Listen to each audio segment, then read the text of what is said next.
Bom, tendo definido o que vem a ser qual é a origem do som, vamos dar prosseguimento e vamos classificar o som. O som pode ser classificado de três maneiras, né? O infrassom, o som e o ultrassom. Nós dizemos que algo é infrassom quando ele está situado numa região de frequência inferior a 20 Hz. Nós dizemos que algo é som, é aquilo que está, o que nós chamamos de som, é o que é audível pelo ser humano, que varia entre 20 Hz e 20.000 Hz. Então, o som é aquilo que é audível pelo ser humano.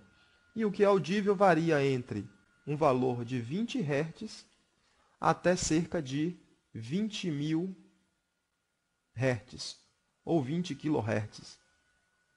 Isto para um ser humano sadio, sem problemas de audição. Abaixo disso é o que nós chamamos de infrassom. Então, o Alberto Gaspar chama de subsom. E acima disso é o que nós chamamos de ultrassom. O ser humano não é capaz de ouvir na região do infrassom e também não é capaz de ouvir na região do ultrassom. Então, todos são ondas sonoras. No entanto, a variação da frequência faz com que o ouvido humano não seja capaz de detectar ondas na região do infrassom e do ultrassom. Aqui vamos colocar ondas sonoras de terremotos, geralmente elas estão na faixa do infrassom. Teve um vídeo interessante circulando na internet de um cachorro que antes do terremoto acontecer ele saiu correndo. Então os cachorros geralmente eles conseguem ouvir numa frequência menor do que o que o ser humano escuta. Adestradores utilizam um apito especial que só o cachorro ouve. Nós, os seres humanos, não somos capazes de ouvir. Camundongo consegue ouvir na região entre o infrassom, entre o som e o ultrassom. O pombo tem um espectro de audição maior. Mariposa, elefante, morcego. Morcego geralmente está sempre aqui na região do ultrassom. É um dispositivo, inclusive, que os morcegos utilizam para se localizar. Ele emite o som, recebe o som de volta. É o mesmo princípio utilizado nos sonares de submarinos, nos sonares para detectar objetos no fundo do mar ou em aviões e tal, por aí vai. Então, o sistema de som, ultrassom e infrassom depende da frequência a qual o som foi produzido. O ultrassom tem aplicações importantes, inclusive na medicina.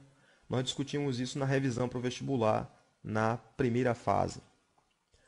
Dando prosseguimento, essa tabela aqui mostra como a velocidade do som varia em meios diferentes. Então, no ar, a velocidade do som é de 331 metros por segundo. No ar a 0 graus, expressão de 1 atm. Se o ar vai para 20 graus, a velocidade do som equivale a 340 metros por segundo.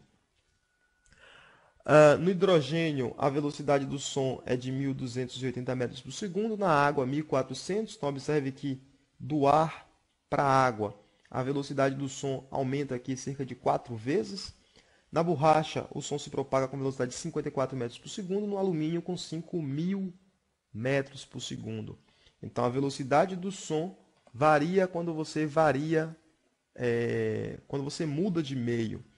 Geralmente aumenta quando você aumenta a densidade. Não é o caso aqui, no caso do hidrogênio, que é menos denso do que o ar, e o som se propaga com uma velocidade maior.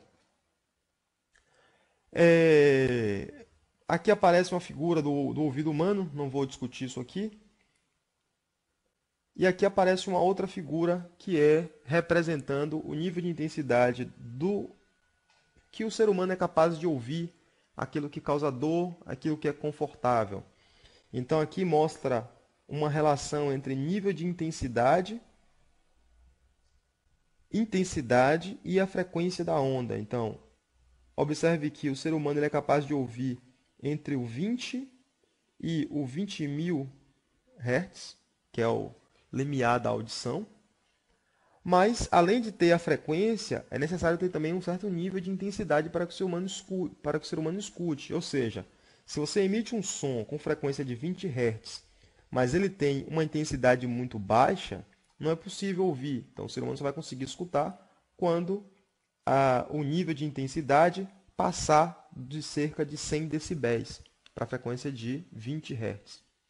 No entanto, se você tiver uma frequência da ordem de 2.000 Hz, então basta um nível de intensidade bem pequeno, né, da ordem de 20, não, vamos fazer 200.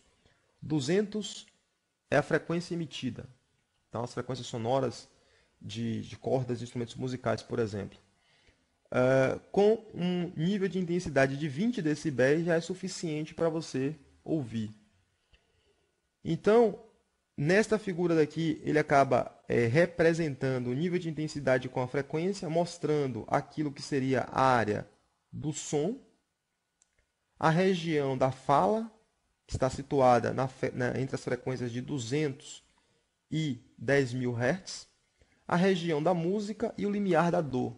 Então, se você tem vizinho que gosta de botar som no carro e alterar demais o volume, parecendo que é um trio elétrico, quando passa muito de cerca de 130, 120 a 130 decibéis, isso aí já provoca dor no ouvido humano.